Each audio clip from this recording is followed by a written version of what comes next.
Peut-être que la mécanique plaise un peu, je sais pas trop. Ah, drapeau jaune, attention. Bon, c'est pas une safety car, c'est Verstappen. Oh putain, mais qu'est-ce qu'il fait comme connerie cette année? On suit Max Verstappen. Ça va pas l'aider. Un peu comme IRL, noté. Hein. Un petit manque de concentration là, peut-être.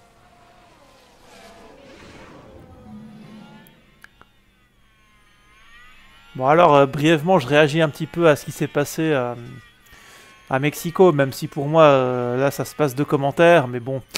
Là, j'ai vraiment été soulagé que la FIA mette une pénalité à Max. Ouais, 2 pénalités à Max, du coup. De 10 secondes.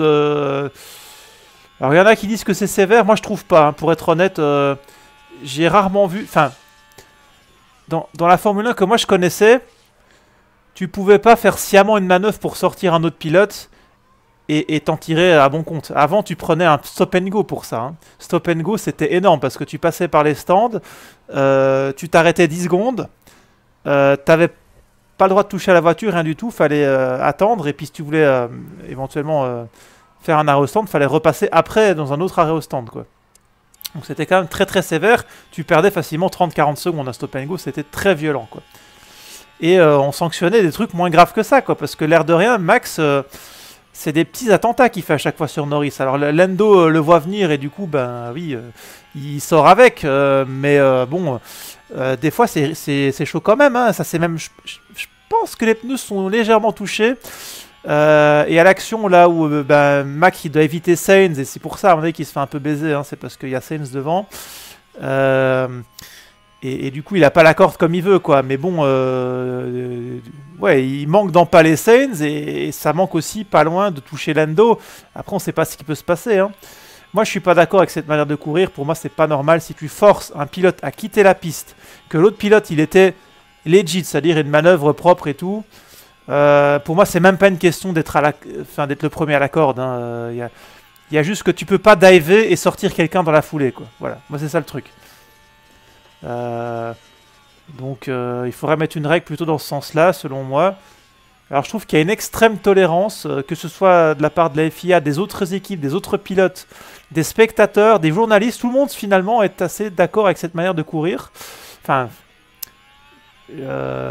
pas tout à fait d'accord, mais tout le monde est un peu résigné, j'ai l'impression. Tout le monde se dit oui, bon bah c'est comme ça, on l'a laissé faire, maintenant il faut continuer comme ça. Ben non, je suis désolé, on s'est planté en 2021. C'est pas une raison pour continuer à se planter, donc moi je pense qu'il faut modifier le règlement. Voilà. Et donc, pourquoi je dis que 20 secondes c'est pas tant que ça finalement? Bah, tout simplement parce que, l'air de rien, Max avec toutes ses conneries, il a privé Lando de victoire. Alors c'est vrai que Lando à ce moment-là de la course, on savait pas s'il avait le moyen d'aller jouer la victoire, mais finalement on se rend compte que si, parce qu'il finit pas loin de Carlos malgré tout ce qu'il a pris, tout le temps qu'il a perdu derrière Max dans les diverses manœuvres. Donc je pense que Lando avait le potentiel de gagner. Ça veut dire qu'il y a 7 points de perdu pour Lando. D'accord? Max, lui, de son côté... alors, c'est quoi le classement? C'est les 2 Ferrari, c'est Lando... Et après, il y a les Mercedes et après, il y a Max. Ça veut dire que Max, normalement, finissait 4ème de ce Grand Prix. Parce que clairement, bon, il pouvait battre les Mercedes... Si ça allait, c'est vrai que dans le deuxième relais, il était nul, hein, mais dans le premier relais, quand même, il aurait pu avoir suffisamment d'avance. Il aurait pu battre les Mercedes, donc finir 4. Au final, il finit 6. Donc 4ème, c'est quoi? C'est 12 points. 6, ça doit être... Voilà, je sais plus, moi. Il faut compter, là. 8 points, je pense. Ouais, Max a perdu 4 points. Lando en a perdu 7 à cause de tout ça. Donc, qui est-ce qui est gagnant? Bah, c'est Max, bien sûr. C'est Max. Donc la pénalité est insuffisante, je suis désolé.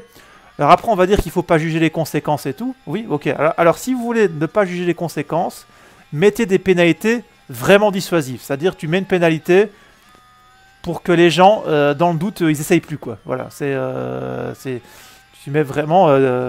tu fais comprendre que c'est pas toléré, que ça le sera jamais. Et du coup, bah, le pilote, la prochaine fois, il osera plus, c'est tout, quoi. Voilà, il fera autre chose. Il se défendra autrement. Moi, je pense que quand on pénalise, c'est qu'il s'est passé quelque chose d'anormal. Donc, on n'est pas juste en train de rétablir la situation de « Ah, on essaie de reconstituer le classement de la course comme s'il n'y avait pas eu de pénalité. » Non, non, non. On pénalise, c'est pour sanctionner.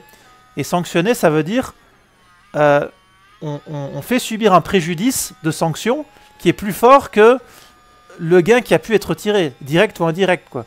Donc une vraie sanction, quand ce sont des actions volontaires comme ça, alors ça aurait été par maladresse ou quoi, on peut avoir plus de tolérance. Mais là, on sait que c'est volontaire. Je suis désolé, il faut être exemplaire, voilà. C'est comme, vous savez, toutes les crasses que font les entreprises, les délits d'initiés, les abus de position dominante, enfin tous les trucs qui fait qu'on se fait entuber en tant que consommateur, hein, on va pas se mentir. Tous ces trucs-là, de temps en temps, il y a un truc qui est découvert, et ça fait un procès, et ça donne une sanction. Mais très souvent, la sanction, c'est quelques millions de dollars, quoi. Et souvent, cette sanction, elle est bien inférieure à ce que ces entreprises-là gagnent en pratiquant ces pratiques-là. Voire même, des fois, ça les dissuade même pas trop de changer, en fait. C'est, oui, ok, on va un petit peu s'ajuster, au moins sur la forme, parce que oui, il faut montrer que... Mais des fois, il n'y a même pas besoin de tant que ça de changer. Et ils ont gain de cause, au final. Et rétrospectivement, si c'était à refaire, ils le referaient. Parce que les sanctions sont pas dissuasives. On ne met pas des sanctions qui font peur aux gens. Voilà, c'est des sanctions juste... c'est des petits ajustements qu'on fait parce que... Ah oui, là bon, t'abuses tous les grands prix, mais là, t'as trop abusé, un petit peu trop cette fois-ci. Donc là, ça se voit trop, donc il faut quand même te mettre une pénalité, quoi. Vous voyez ce que je veux dire? Bon, ça, c'est pour les 5 secondes de d'habitude qui sont vraiment trop light, de mon point de vue. Et même 10 secondes, dans ce cas-là, ça ne suffit pas. Parce qu'on voit bien que Max, il en profite. Il faut peut-être... alors peut-être avoir une riposte graduée, en fait. Hein, c'est-à-dire, la première fois, ok, on te met 5 secondes. La deuxième, 10 secondes. 15 secondes, 20 secondes. Stop and go, je sais pas, exclusion du Grand Prix, au bout d'un moment. C'est ça aussi. Hein, d'ailleurs, il a pris des pénalités sur sa licence FIA aussi. Hein, donc voilà. Mais moi, tout ça pour dire que... oui, on veut bien que les pilotes fassent un peu de hard racing, entre guillemets, mais hard racing, ça veut pas dire se foutre dehors, quoi. Je suis désolé. Ou obliger l'autre à sortir. Pour moi, c'est pas ça la Formule 1. Ça n'était pas ça jusque 2020 à peu près. C'était très peu toléré. Alors tu pouvais faire des dives et essayer de t'en sortir. Mais le minimum quand tu faisais un dive, c'était pas forcer l'autre à sortir de la piste. Alors après, c'est vrai qu'il y avait une tolérance si tu étais le premier à la corde. Que éventuellement tu pouvais ne pas laisser la place à l'extérieur dans certains cas. Mais il fallait, c'était quand la voiture n'était pas déjà en train d'occuper l'extérieur sur la partie du virage où toi tu vas sortir, quoi. Là ici, quand Max y sort, il emmène Lando. Si Lando ne se décale pas, c'est-à-dire que Lando est sur une trajectoire tout à fait normale, hein, une trajectoire d'extérieur certes, mais trajectoire normale. Mais si il ne se sort pas lui-même, bah, c'est Max qui le sort en le poussant, quoi. Vous voyez ce que je veux dire? Et ça n'a jamais trop été toléré, quoi. Sauf si vraiment tu avais une vraie longueur d'avance au niveau de ta voiture, mais pas juste un bout d'aileron devant, quoi. Hein. C'était quand même plus exigeant que ça pour accorder ce bénéfice-là, quoi. Donc, je sais pas comment on en arrivait à un changement complet de mindset comme ça. Alors, il y a eu le Let Them Race, mais au final, pour moi, c'est pas comme ça qu'on roule, quoi. Enfin, peut-être que j'enfonce une porte ouverte, mais enfin, pour moi, c'est évident. C'est évident. Donc, voilà. Alors après, ben... malheureusement pour Lando, le mal est fait. Hein. Il a perdu plus entre Austin et finalement, quand même, Mexico, où il n'est pas tout à fait compensé pour les impacts de ce que Max a fait. Bah finalement, il a peut-être déjà perdu le titre à cause de ça. Alors peut-être qu'il aurait quand même perdu, hein, on va pas se mentir, c'était quand même mal engagé. Mais vous voyez ce que je veux dire, finalement Max s'en sort très bien. C'est ça qui m'énerve, c'est que oui ok, on a sanctionné, c'est très bien. Honnêtement c'est bien, c'est un gros switch de mindset, c'est-à-dire les commissaires à mon avis se sont dit, là ça va vraiment trop loin, si on laisse passer ça, il n'y a plus de limite du tout, quoi. Et je vous avais dit, hein, la dernière fois j'ai fait mon race replay là sur Austin, je vous avais dit, on va voir des manœuvres qui sortent de nulle part, des trucs aberrants, des mecs qui se jettent n'importe comment, qui sortent de la piste, qui prennent des risques insensés, qui se mettent à angle droit, qui ne peuvent pas tourner, etc., etc. Et on a vu de plus en plus de manœuvres comme ça. Déjà celle de Max, qui était hyper abusée, c'est-à-dire elles étaient encore plus caricaturales que d'habitude, je suis désolé, mais le moment où il essaye de sortir Norris alors qu'il y a Sainz devant, qu'il manque d'empaler Sainz juste pour faire tout pour sortir Norris, Et puis Norris qui prend l'échappatoire, Max qui va quand même le rechercher. Et juste pour... Là il prend plus le virage, il sert juste à le foutre dehors en fait. Hein. Il est limite, il passe à fond et il essaie juste de croiser la trajectoire de Norris pour l'obliger à prendre l'extérieur. J'exagère, c'est pas tout à fait ça, mais c'est presque... Dans l'idée, c'est un peu ça. C'est un peu ça qu'il fait. Donc Max, c'est de pire en pire. Hein. C'était clair que si on lui mettait pas un stop, eh ben, tant qu'il pouvait, il allait continuer. C'est évident, il a pas de raison de s'arrêter. D'autant plus que ça marche, qu'il s'entraîne bien à faire ce truc. Hein. C'est de plus en plus... c'est de mieux en mieux gérer ces manœuvres-là. Mais ça va aussi de plus en plus loin dans l'extrême, quoi. Donc voilà, et puis même les autres, hein, on a vu Perez, Lawson et tout se pousser, enfin on a vu pas mal de manœuvres un peu du genre. Tout le monde commence à prendre exemple, tout le monde commence à se dire, bah, pourquoi je laisserai la place? Apparemment, si t'es le premier à la corde, tu dois pas la laisser. Et il y en a qui la laissent encore, hein. Mais de plus en plus, c'est les raisonnements qu'ont les pilotes. Et à la rigueur, tu peux que leur donner raison, parce que s'il n'y a pas de pénalité, bah, c'est toi le seul con qui va laisser de la place aux autres, pourquoi faire? C'est toi qui va être perdant. Et en plus, les autres sauront qu'ils peuvent te rouler dessus parce que t'es un faible, entre guillemets. Et donc, bah, ils sont sans donner à cœur joie. Comme Max avec Norris, quoi. Donc, non, pour moi, ça va trop loin. Il fallait mettre des limites. C'est vrai que on a toujours envie que Lando bah, se venge un petit peu en piste. Hein, voilà, lui montre autoritairement qu'il peut passer aussi. Mais, finalement, Stella dit exactement la même chose que moi. Lando dit la même chose que moi. On ne veut pas que Lando aille jusque-là. Même Lando, hein, il dit, mais si je veux vraiment, je pourrais être un connard. Je pourrais comment dire, je pourrais m'oublier un peu et voilà. Vous savez, les pilotes qui ont la visière ébaissée, ils peuvent vraiment devenir des salauds. Hein. Mais il préfère ne pas le faire parce qu'il ne veut pas être dans ce registre-là qui est un peu trop extrême, qui n'est pas vraiment le pilotage, on va dire, un pilotage équilibré. Voilà, on va dire ça comme ça. C'est... Ouais, je dis équilibré, ça veut dire un pilotage où tu mesures ton agressivité, quoi. Voilà, tu peux de temps en temps te planter, ça arrive, tu peux de temps en temps aller au-delà de la limite, parce que bah, t'en as un peu trop voulu. Ça, sur une erreur, ça peut arriver, mais tu ne fais pas du calcul pour à chaque fois pourrir l'autre pilote, quoi. Et pourrir en prenant des trajectoires illégitimes. Je rappelle que moi j'avais lu un article hein, sur Motorsport, Motorsport Next Gen là, et il est interdit par le règlement de, par une manœuvre délibérée, forcer un pilote à quitter la piste. C'est interdit par le règlement. Voilà, c'est pas moi qui l'invente, hein. C'est un point qui existe déjà. Dont je ne sais pas pourquoi on ne tient pas compte en fait, parce qu'on tient compte de cette histoire d'interprétation de je suis premier à l'intérieur donc je peux tout faire, mais sauf que forcing another driver off the track, c'est comme ça qu'ils appellent ça, hein, donc forcer un autre pilote à sortir de la piste, c'est interdit par le règlement et c'est pénalisable bien sûr. Alors je sais plus comment, selon quelle modalité, mais c'est toujours laissé un petit peu à l'appréciation des commissaires. Et donc voilà, c'est interdit. Pourquoi n'applique-t-on pas ça, quoi? Moi je comprends pas. À part à Mexico, où les commissaires, ils l'ont fait. Et je pense, c'est vrai que 10 secondes, c'est beaucoup par rapport à ce qu'ils mettent d'habitude. Ça, c'est vrai. Mais je pense qu'ils le font parce qu'ils ont Austin en tête. Et qu'ils se disent, il faut faire un exemple. Parce que là, le mec, il n'a pas compris, quoi. C'est-à-dire, il ne se met pas de limite. Et si on ne lui en met pas, on va être responsable d'une aggravation de la situation. Parce que ça sera encore pire, du coup, à Sao Paulo, et ainsi de suite. Hein. Et pire, c'est que tout le monde va le faire, quoi. Donc je pense qu'ils ont fait un choix difficile. Ça veut dire qu'il va falloir revoir, à mon avis, la réglementation. Changer cette règle de si tu es premier au freinage, enfin au point de corde, je veux dire, alors tu peux tout faire. Parce que être premier au point de corde, tu peux le faire en te lançant comme une torpille, hein, sans chercher à prendre le virage. C'est ça le problème. Le problème, il est là. Donc moi, je pense qu'il faudrait trouver une règle. J'ai pensé un peu à ça. Je me dis, il faudrait prendre la course un petit peu avant le point de corde. Quand ils sont encore tous les deux dans la ligne droite, avant le freinage. En fait, pile avant le point de freinage. Et là, tu regardes qui est devant, qui n'est pas devant.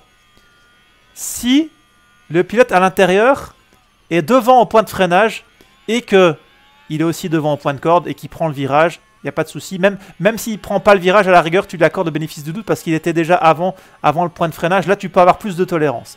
S'il est derrière avant le point de freinage, mais qu'il se lance pour aller comme un missile dans le point de corde. Il faut que je fasse rentrer Antonelli, je pense. Attendez, on en est où là? On va faire... Ouais, rentre Antonelli, c'est bon. Je suis dans mes grandes envolées, je fais plus gaffe à la strat. En même temps, on a tellement la course entre nos mains que... Mais donc voilà. Donc si par contre, tu es derrière avant le freinage, et que tu t'es lancé comme un malade dans le point de corde, et que finalement tu n'arrives pas à prendre le virage, ou que tu forces l'autre pilote à quitter la piste, là, pour moi, tu es pénalisable. Tu dois être pénalisé. Parce que c'est là, c'est un dive illégitime. Un dive légitime, c'est un dive contrôlé. C'est un dive où tu n'empales pas l'autre pilote s'il prend une trajectoire normale, alors qu'il était devant toi au départ, quoi. Ouais, voilà. Alors je dis pas que c'est exactement idéal comme je viens de le dire. Hein. Il y a peut-être à ajuster un peu ce que je viens de dire, mais je pense qu'il faudrait chercher quelque chose dans cette idée-là et tenir compte du classement avant le point de freinage et voir qui était devant avant le freinage. Et en fonction de ça, être plus ou moins tolérant. Parce que c'est trop facile de ne pas freiner pour aller au point de corde sans freiner. Pour forcer l'autre à sortir et pouvoir dire « Ah mais regardez, c'est du 50-50 » alors que tu étais battu, on sait très bien, quoi. Et l'autre, bah, il n'a pas le choix parce qu'il subit ton dive meurtrier. Voilà, moi je pense qu'il faut faire un truc comme ça. J'ai décalé un peu Piastri, mais c'est volontaire, hein, pour essayer de le faire revenir un peu en fin de course. On va voir si ça suffit. Donc il va se faire undercut par Antonelli, mais il va mieux finir. Comme ça, il y aura un vrai différentiel de gomme à la fin. Donc, ça donne une chance à tout le monde. Comme ça, on a fait rentrer Anthony en premier pour qu'il il se fasse pas undercut. Ce serait un peu dégueulasse. Mais Piastri aura une chance de faire l'overcut, quoi.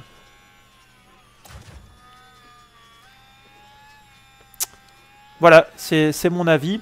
Après, je continue à penser effectivement que Lando des fois est trop tendre et tout ça et tout ça. Sur l'ensemble de la saison, oui.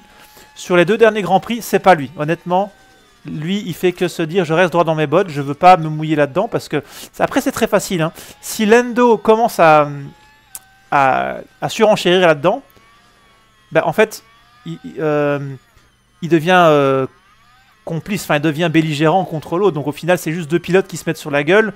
Finalement, la FIA n'a plus aucune raison d'intervenir. Quel que soit d'ailleurs si Max en a fait plus que Lando, que c'est Max qui a commencé ou quoi au caisse, on dit toujours, on s'en fout de savoir qui a commencé. Ce qui compte, c'est qui a fait quoi et on vous pénalise en fonction de qui a fait quoi.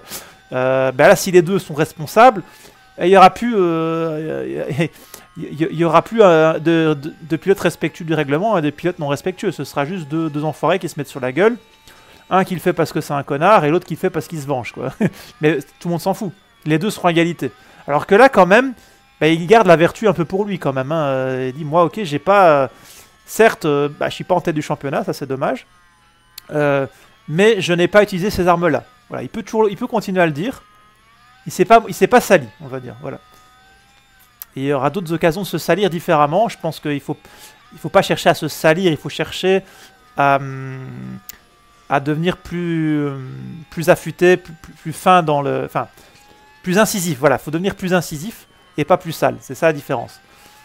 On veut des pilotes incisifs et pas sales. C'est ça qu'on veut, en fait. Toute la nuance est là, et c'est ça qu'on a du mal à comprendre. On dit, oui, le spectacle en F1, si on muselle trop les pilotes, ils vont plus oser rien faire et tout ça, et du coup, on n'aura plus de spectacle.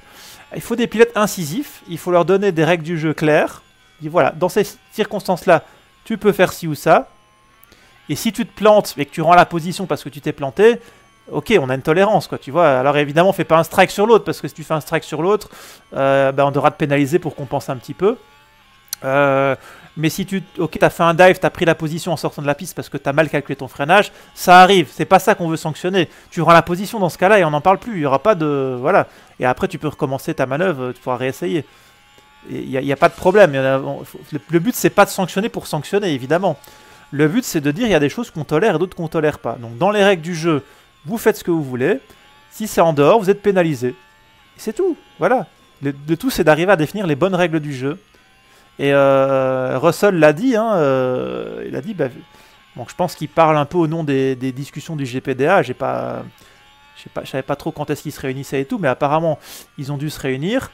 Et donc, ce que dit Russell, c'est qu'il y a 19 pilotes qui sont d'accord pour qu'on change cette manière absurde de voir les choses, de dire, voilà, le point de corde, machin, machin. et qu'il faut un petit peu faire bouger les choses. Ils sont 19 à être d'accord. Bon, je vous laisse deviner qui est le 20e, hein, qui n'est pas d'accord. Donc voilà, ça veut dire quand même que ça bouge. Hein. Je pense que tout le monde a vu un peu que ça allait trop loin, ces règles-là. Et que voilà, ça avait vécu et qu'il faudrait quelque chose de plus fin. C'est bien parce que c'était simple. Hein. C'est sûr qu'on aime bien les règles simples, mais quand c'est trop simple, ben, tout est permis, quoi. Hein. Et donc, voilà, tu vas te mettre dans un raisonnement binaire. Je suis à l'intérieur, donc je peux tout faire, quoi. Et c'est vrai qu'il y a pas mal de pilotes qui disent, oui, mais en karting, c'est comme ça. Alors moi, je suis pas un pilote de karting.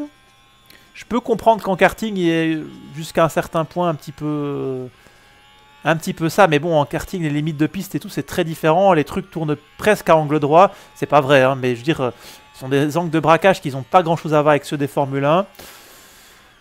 C'est peut-être pas aussi facile. Enfin, je sais pas. C'est des contextes de bataille un peu plus différents. Je vais pas prendre le karting en exemple parce que faudrait que je voie ça de mes yeux pour voir si c'est vraiment faire ou pas faire. Mais bon, en tout cas, apparemment, tout le monde s'accorde à dire que si t'es à l'intérieur, t'as toujours raison. Si t'es à l'extérieur, t'as tort. Mais ok, peut-être. Mais en F1, ça n'a jamais été ça. Ça n'a jamais été aussi simple que ça. C'est sûr qu'en étant à l'intérieur, t'avais un petit avantage. Ça pouvait t'aider à plus d'un titre. Mais bien évidemment, ça avait d'autres inconvénients. C'est-à-dire que si tu vas à l'intérieur, ben, tu as le risque de sortir un peu large, de perdre... Enfin voilà, ok, tu prends plus ou moins le point de corde, mais en fait tu t'élargis. Et du coup, tu perds la bonne courbe, et donc tu perds en sortie, quoi. Hein, et tu perds du coup pour la relance. Tu peux te faire décroiser, tu peux te faire repasser dans la ligne droite. Si tu as mal assuré ta manœuvre, tu le payes aussi, quoi. Voilà. Et le but, c'est vrai que c'était de gêner suffisamment le pilote, mais pas en le...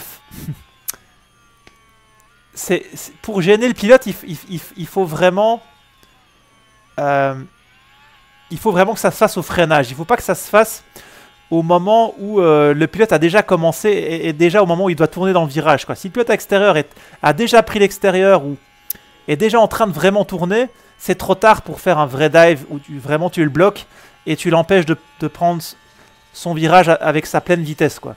L'idée, c'est de se mettre devant, mais c'est ça, c'est tu t'insères entre lui et sa trajectoire et la suite de sa trajectoire logique, et tu l'empêches d'aller aussi vite qu'il ne devrait aller à l'extérieur. Mais c'est pas en le forçant à sortir de la piste normalement. C'est juste en te mettant devant et en le ralentissant. Parce que c'est vrai que toi, tu es plus lent. En ayant pris l'intérieur, souvent, tu es plus lent. En tout cas, sur la sortie de virage. Tu lui casses sa sortie de virage, mais tu lui casses pas son virage lui-même, quoi. C'est ça la nuance. Alors que le Max, c'est ça qu'il fait. Il pète les virages de ses adversaires, en fait. Bon, on a beaucoup parlé. On n'a pas pris un tour à tout le monde. Hein. Finalement, on a pris un tour, comme on avait dit, à Albon et Norris. Mais je pense qu'on peut encore aller chercher peut-être... Ah, ils sont loin quand même. Hein. Russell et Ocon, c'est possible encore ou pas? Ouais, en tout cas, je pense pas qu'on met un tour à tout le monde, malheureusement. Alors c'est bizarre parce que... Ah, c'est vrai qu'on a un peu de rap sur notre gomme en fait. Surtout avec Piastri. Piastri pourra attaquer... Eh, le carbu. Carbu là. Vous pouvez pousser un peu les gars. Bon, je vais arrêter de parler de la Formule 1, je pense qu'on a tout dit. Et on va essayer de voir si Piastri peut remonter sur Antonelli à la loyale. Parce qu'on a mis des papaya rules. Non, voilà, bon, c'est différent. Dans un jeu, on peut faire un peu ce qu'on veut, mais la vraie F1, bah... il y a des limites. Voilà.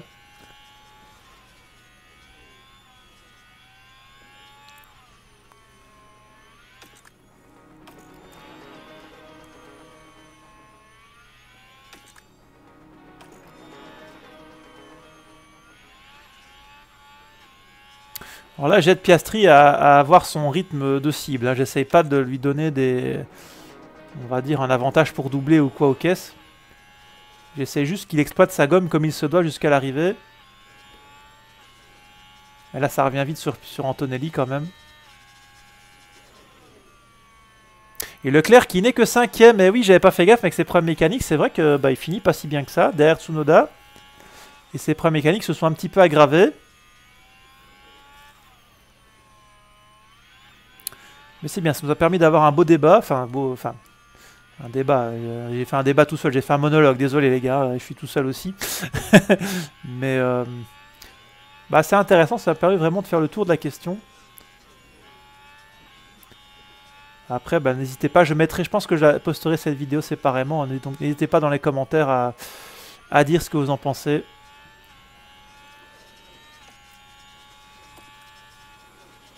Alors, première tentative pour Piastri, il faudra quand même faire gaffe au carbu, hein. J'ai pas envie non plus de... On va pas prendre de risque, de toute façon les deux sont à égalité, donc là, voilà, on va pas faire intervenir le carbu dans le duel.